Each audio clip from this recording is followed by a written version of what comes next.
Hello there. Welcome to Witch Hunt. I'm Antonio Stuckey, and this entry in our Victim Story series, I will be telling the story of Salem Witch Trial victim Martha Carrier. Martha Carrier was born Martha Allen to Andrew and Faith Ingalls Allen. Her exact birth date is unknown, but she was likely the middle child of the six Allen children. Her elder sister was Mary Allen, who would later marry Roger Toothaker of Billerica. Martha was born and raised in Andover, and when she was about 22, she met a man named Thomas Carrier, who at the time was said to have been around 48 years old, and according to later legend, over 7 feet tall. Martha and Thomas were married on May 7th, 1674, and within 2 months of the wedding, Martha gave birth to their eldest child, Richard, on July 19th. However, Richard was not premature, and his parents likely married because Martha was pregnant.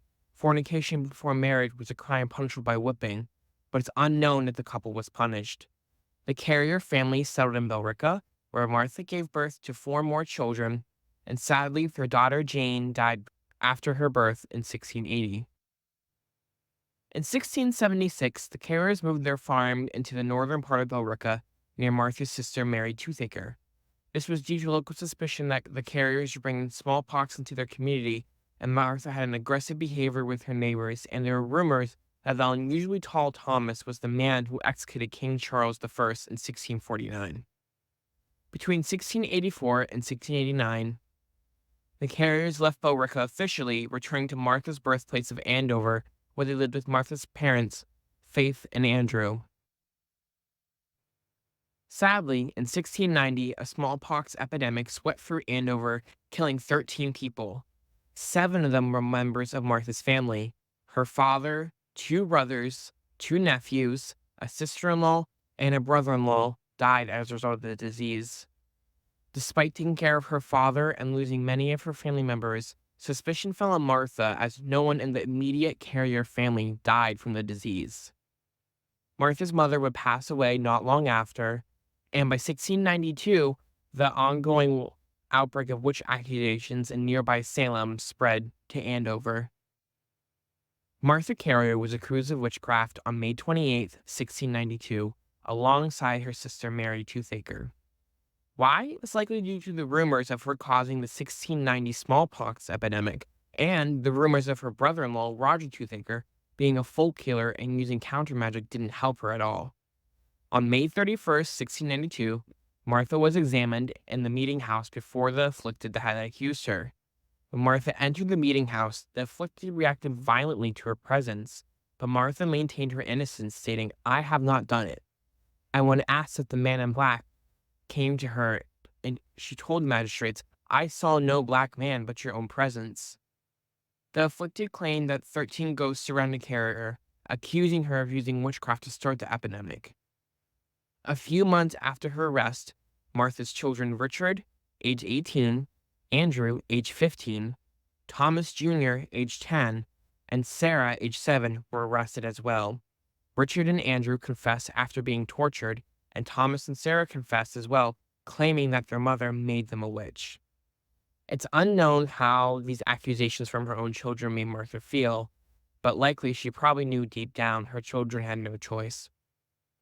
Over the course of 1692, many more members of Martha's extended family were accused as well. Her sister, Mary Toothaker, her niece, Martha Emerson and Margaret Toothaker, and many others in the Johnson, Dane, and Faulkner families.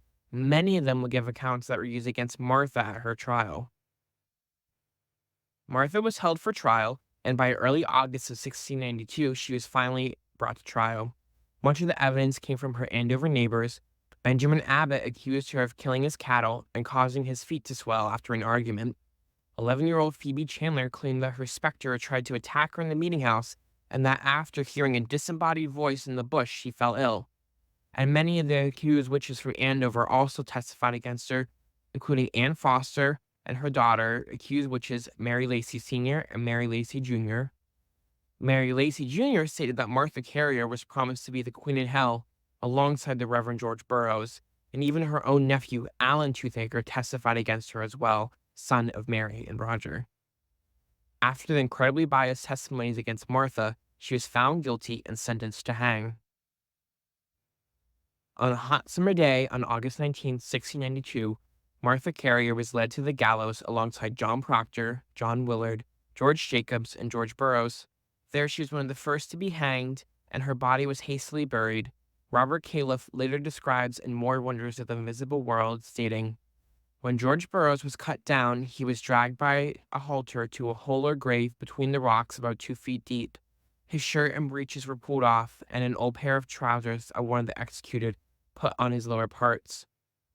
He was so put in with Willard and Carrier that one of his hands and his chin and a foot of one of them was left uncovered." After this, it's unknown what happened to her body, but Thomas Carrier petitioned for restitution on behalf of his executed wife and for the expenses incurred during his children's incarceration. On October 17, 1711, Martha Carrier's name was cleared of all charges nearly 20 years after her death. By that time, the Carrier family had moved to Colchester, Connecticut, where they were among the earliest settlers of the area, and Thomas operated an iron works on the Salmon River. He died in 1735 at the reported age of 109 years old. The New England Journal stated that his head in his last years was not bald nor gray. Not many days before his death, he traveled on foot 6 miles to see a sick friend, and the day before he died, he was visiting his neighbors. His mind was alert until he died, when he fell asleep in his chair and never woke up. Martha is described by her contemporaries, such as Cotton Mather, as a rampant hag, but her reputation has been fixed from being that argumentative woman to a self-reliant and strong character.